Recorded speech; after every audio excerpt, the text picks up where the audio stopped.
할렐루야. 6월 16일 화요일 새벽 기도를 시작하겠습니다. 사도신경으로 우리의 신앙을 고백합니다. 나는 전능하신 아버지 하나님 천지의 창조주를 믿습니다. 나는 그의 유일하신 아들 우리 주 예수 그리스도를 믿습니다.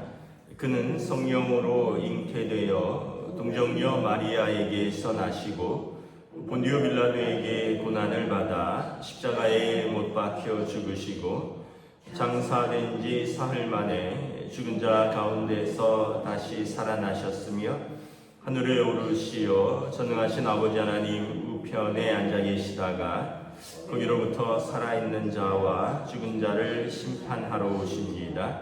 나는 성령을 믿으며 거룩한 공교회와 성도의 교제와 죄를 용서받는 것과 몸의 부활과 영생을 믿습니다. 아멘. 찬송가 167장 찬양하시겠습니다. 찬송가 167장입니다.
신약성경 고린도전서 15장 35절에서 49절까지 말씀입니다.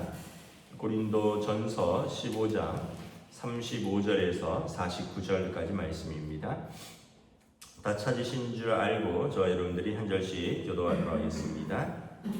누가 묻기를 죽은 자들이 어떻게 다시 살아나며 어떠한 몸으로 오느냐 하리니 어리석은 자여 내가 뿌리는 씨가 죽지 않으면 살아나지 못하겠고 또 내가 뿌리는 것은 장래의 형체를 뿌리는 것이 아니요 다만 밀이나 다른 것에 알맹이뿐이로되 하나님이 그 뜻대로 그에게 형체를 주시되 그 종자에게 그 형체를 주시느니라.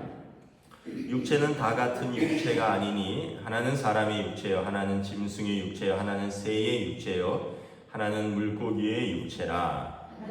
하늘에 속한 형체도 있고 땅에 속한 형체도 있으나 하늘에 속한 것의 영광이 따로 있고 땅에 속한 것의 영광이 따로 있으니 해의 영광이 다르고 달의 영광이 다르며 별의 영광도 다른데 별과 별의 영광이 다르도다. 죽은 자의 부활도 그와 같으니 썩을 것으로 심고 썩지 아니할 것으로 다시 살아나며 욕된 것으로 심고 영광스러운 것으로 다시 살아나며 약한 것으로 심고 강한 것으로 다시 살아나며 육의 몸으로 심고 신령한 몸으로 다시 살아나다니 육의 몸이 있은즉 또 영의 몸도 있느니라. 기록된 바 첫사람 아담은 생명이 되었다 함과 같이 마지막 아담은 살려주는 영이 되었나니 그러므로 먼저는 신령한 사람이 아니요 육의 사람이요 그 다음에 신령한 사람이니라.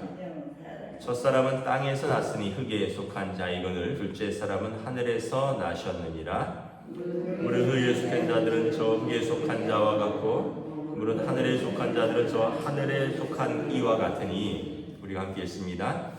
우리가 흙에 속한 자의 형상을 입은 것 같이 또한 하늘에 속한 이의 형상을 입으리라. 아멘. 할렐루야. 네, 오늘 또 새날을 주셨습니다. 주님께서 은혜와 평강으로 함께하여 주시기를 축복합니다.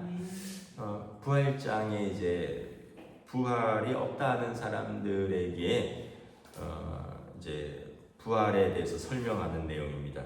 35절에 보면 어떻게 보면 이 고린도 교회 질문이 우리 질문이기도 하죠. 누가 묻기를 죽은 자들이 어떻게 다시 살아나면 어떠한 몸으로 오느냐라는 질문이 있죠. 저도 여러분도 그런 질문이 있을 거예요. 그런데 36절에 보면 36절, 37절, 8절에 보면 씨 뿌리는 걸 생각해 보라는 거죠. 씨 뿌릴 때 우리가 장래 형체를 알지 못하지만 씨를 뿌립니다. 여기서 보면 어떤 알맹이 같은 씨를 하나 뿌리는데 하나님이 그 뜻대로 그의 형체를 주시고 그 종자에게도 형체를 주셨다라는 것입니다. 예전에 설교할 때 제가 보여드렸던 수박 같은 거, 이 수박 씨를 이렇게 흙에다 심고 물 좀 주고 이랬더니 이 수박이 이렇게 자라나잖아요. 저도 참 보면서 신기했는 게, 어떻게 퇴퇴퇴 뱉은 수박이 거기서 어떻게 생명이 싹 트는가. 너무 신기한 거죠. 근데 만약에 수박을 먹어보지 않고 또 보지 못한 사람이 그 씨를 보면서 아마 애들은 구별을 못할 거예요.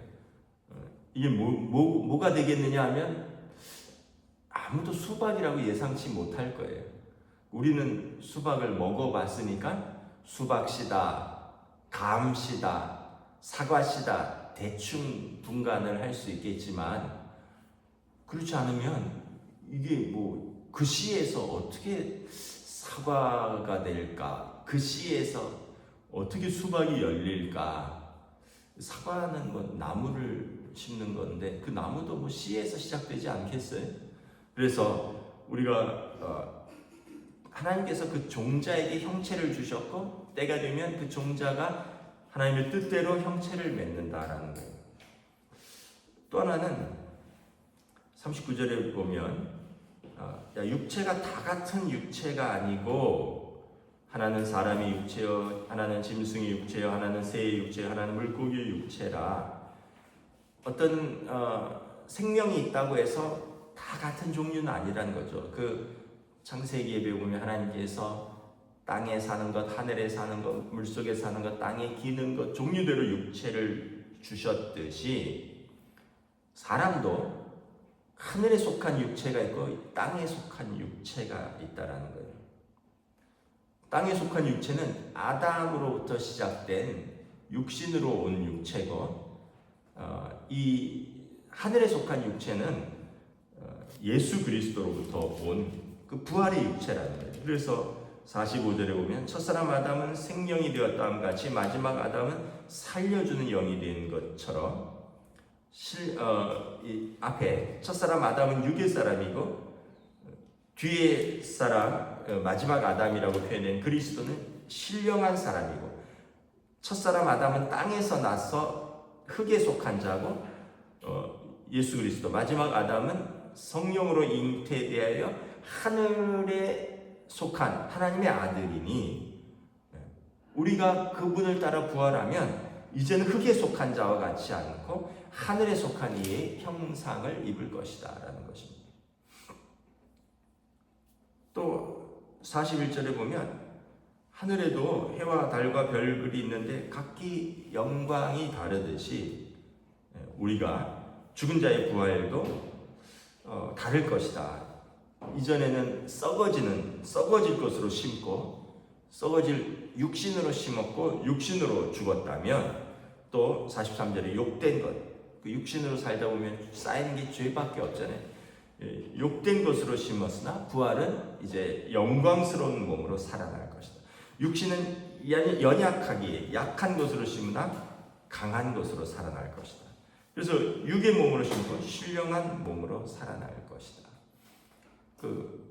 우리가 하나님의 이것을 이해한다면 부활의 몸을 못 믿을 것도 없다라는 것입니다.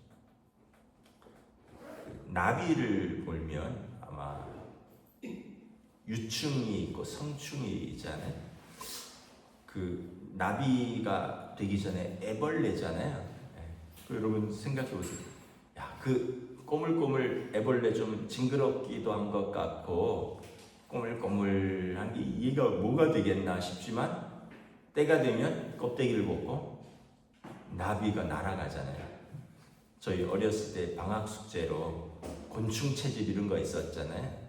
그러고 보면 참 옛날 교육이 더 낭만적이었던 것 같아요. 매도 많이 맞았지만 선생님들한테 옛날에는 방학 때 되면 식물 채집, 곤충 채집 이런 거 하면은 이렇게 노트에다가 해서 클리어 파일 같은 데다가 잠자리로 잡아서 지금 생각하니까 좀 잔인하네. 핀셋으로 꼽아갖고 말려갖고 이렇게 덮어가고 나비도 이렇게 해가고 막 산으로 들러 잠자리채 들고 메뚜기 잡으러 다니고 나비 잡으러 다니고 그랬는데 그 나비가 얼마나 자유롭고 또 나비가 색깔이 얼마나 다양한지 몰라요.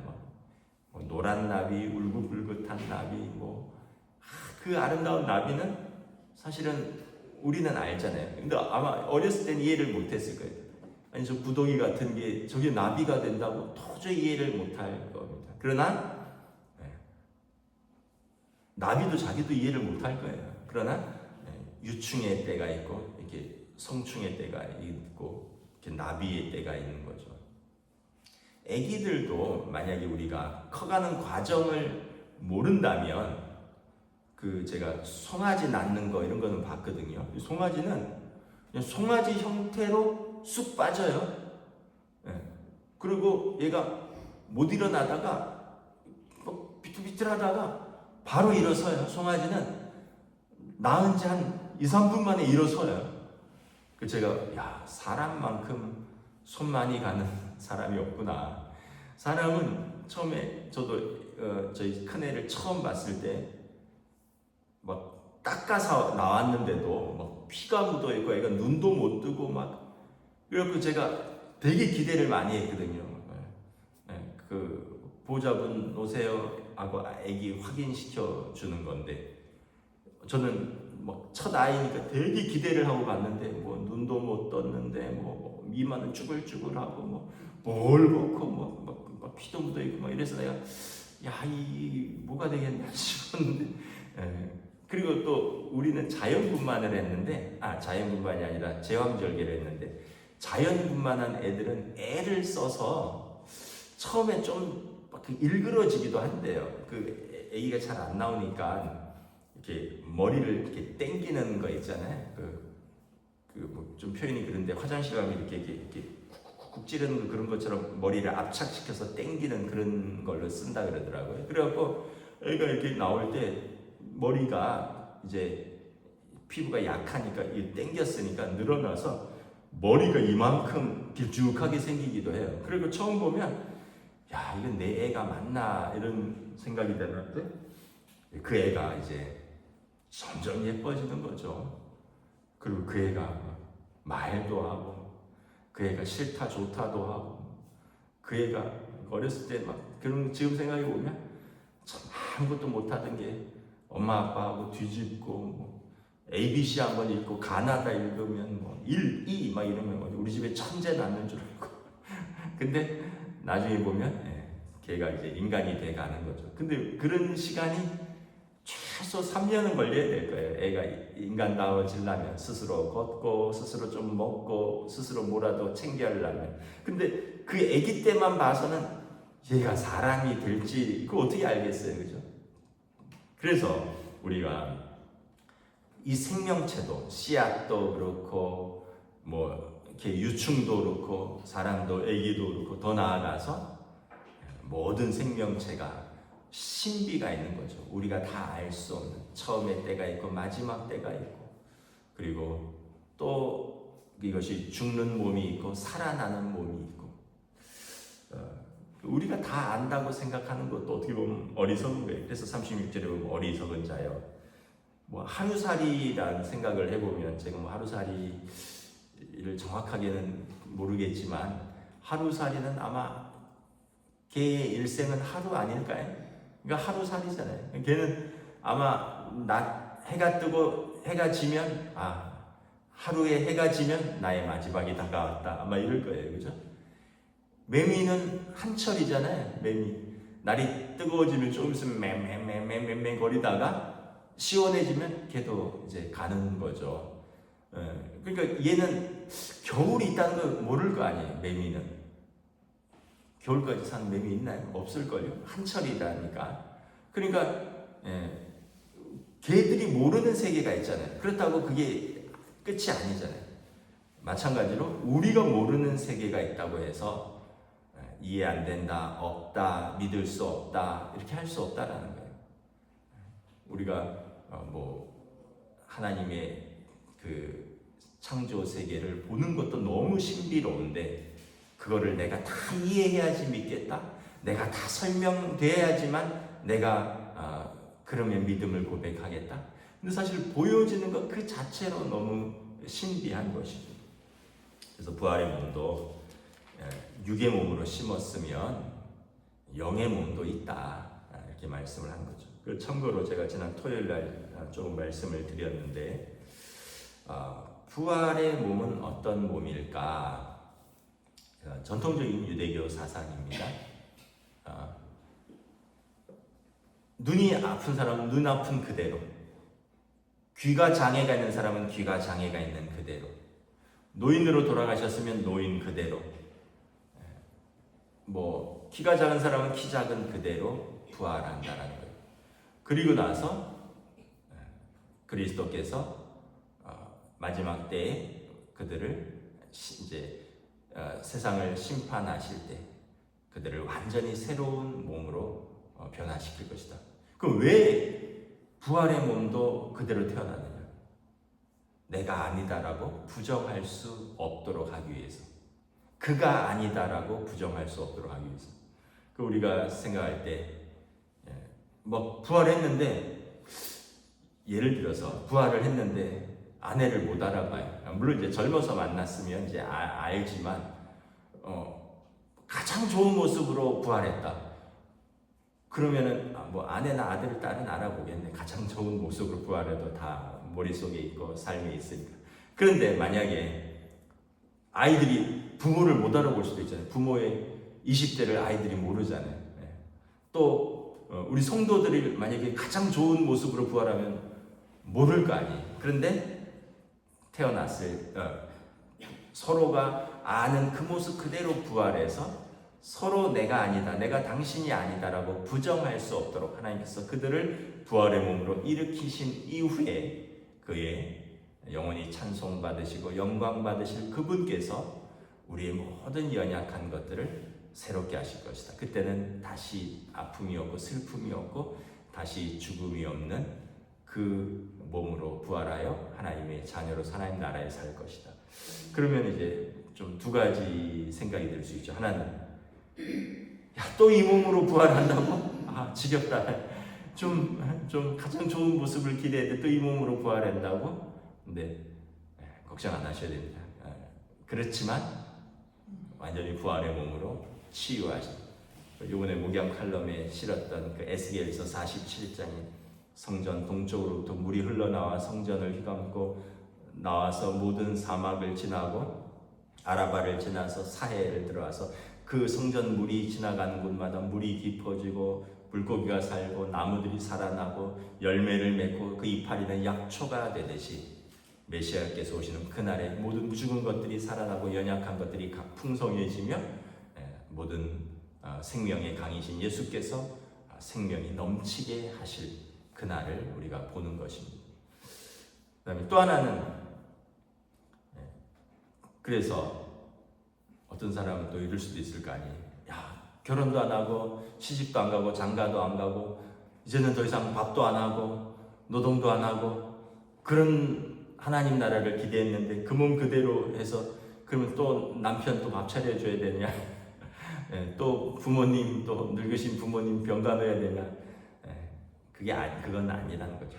예수님이 시집도 안 가고 장가도 안 가고 그때는 그런 것은 아니라 우리가 부활의 몸으로 그 몸으로 태어나서 우리가 아니다라고 부인할 수 없도록 확인한 후에 그리고 하나님의 때에 우리를 완전히 새롭게 하실 것이다. 근데 모르면은 너무 섭섭하잖아요. 천국 갔는데 제가 공정한 권사님 못 알아보면은 왜냐하면 제가 공정한 권사님 젊었을 때 모습을 모르니까, 가장 아름다울 때 모습을 모르니까, 또 다른 분도 마찬가지고 우리 검영재 권사님 제가 젊었을 때 모습을 모르고, 목사님하고 누가 왔는데 누구셔요 이러면 또 안 되잖아요. 또 서로가 서로 간에. 그래서 이거는 이제 유대교의 오랜 전통과 또 신학적인 어떤 우리의 그냥 추론입니다. 부활의 몸을 본 사람은 없으니까 다 연약한 있는 모습 그대로 몸을 가지고 태어나서 서로가 부인하지 못하도록 하나님께서 그를 부활시키셨다 인정한 이후에, 그리고 우리를 완전히 새로운 영의 몸으로 이제 변화시킬 것이고 치유시킬 것이다. 메시아의 사역은 치유 사역입니다. 그때 모든 연약한 것들, 부족한 것들이 치유되는 것입니다. 말씀을 마치겠습니다. 그래서 여러분, 우리가 그러한 부활이 있다면 되게 또 즐겁지 않나요? 되게 즐거웠죠. 왜냐하면 기대가 되잖아요. 만약에 저만 해도 아직은 조금 이렇게 죄송하지만 하나님 나라가 조금 멀리 남았다라고 저만 해도 좀 생각이 됩니다. 왜냐하면 저희 부모님, 아버지가 살아계시고 그러니까 좀 나에게도 시간이 있다 생각되지만 제 아버지 또래 이상 되는 분들은 하나님 나라가 아주 가까이 온 거잖아요. 아주 가까이 왔잖아요. 수년 내로 가까이 왔잖아요. 그러면은 여러분, 하나님 나라가 없고 부활의 몸이 없다면 나에게 무슨 소망이 있겠습니까? 성경을 읽을 때마다 우리에게 약속된 하나님 나라가 있고 우리에게 약속된 부활의 몸이 있어서 그곳에서 영원토록 하나님과 또 성도들과 함께 그 나라에 사는 그 소망을 가지고 있으니 우리가 얼마나 기쁜가. 그리고 그 믿음으로 사니 우리는 소망을 가지고 살고 마지막까지 믿음을 지킬 수 있고 마지막까지 사랑할 수 있는 거죠. 그 믿음이 없으면 마지막에도 믿음을 못 가진 거고 마지막까지도 불평과 원망 가운데 살다 가는 거예요. 그러므로 저와 여러분들이 오늘 하루를 믿음으로, 소망으로, 부활 신앙으로 살아가는 복된 저와 여러분 되시기를 주님의 이름으로 축복합니다. 기도하겠습니다. 하나님 은혜를 감사합니다. 오늘 주신 말씀을 통하여 우리가 부활의 몸이 어떠할까 너무 궁금하고, 또한 믿음이 없어서 부활의 사람이 어찌 죽으면 살아날 수 있느냐라고 부정하지 않을 수 있기를 원합니다. 참으로 씨앗이 나무가 되고 열매를 맺듯이, 또 어떤 곤충이 유충의 때가 있고 성충의 때가 있고 또 이렇게 나비의 때가 있듯이 사람에게도 어린 시절이 있고 모든 것이 미완성적인 도움이 필요한 시기가 있지만, 또 어느 순간 인격과 또 능력을 갖춘 성인의 때가 있듯이 사람이 육의 몸이 있고 영의 몸이 있다는 것을 우리가 기억하고, 우리가 예수 그리스도를 따라 부활할 때 우리의 몸은 옛사람 아담을 따른 육의 몸이 아니요 성령으로 오신 예수 그리스도를 따라 영의 몸을 입을 것을 믿습니다.